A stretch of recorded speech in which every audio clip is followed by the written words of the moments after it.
one of the first things they did was to set up citizenship schools with the cooperation of the St. Louis Public School District. They were trying to get women ready for their role as voters and decision makers. Of course, we know that the National League of Women Voters was established February 14th through 16th in 1920 in Chicago at a convention. So immediately, the St. Louis League began to lobby and press for women to be appointed to serve on juries. Isn't that something? Because prior to that time, women in the area weren't.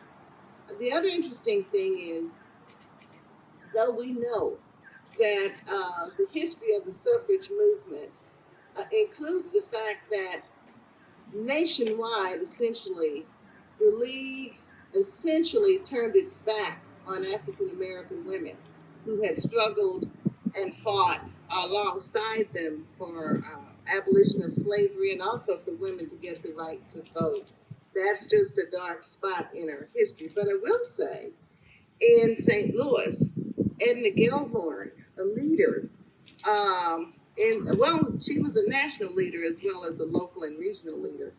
She kind of insisted that women of color be part of the League from the beginning.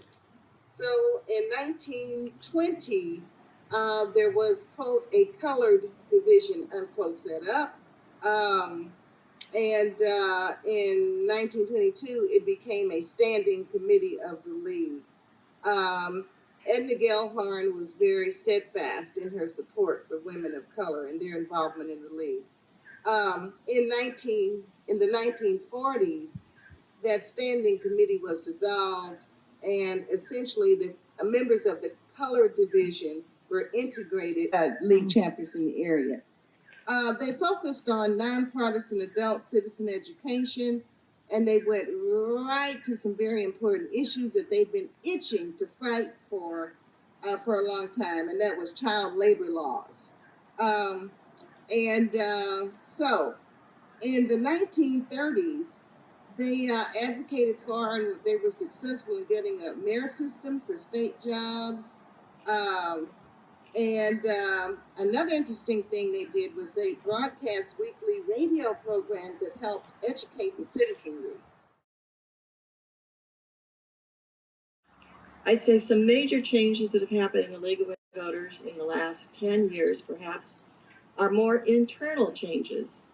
And that is that our League has staunchly adopted the DEI philosophy, which is diversity, equality, and inclusion in our League and across the country in all leagues.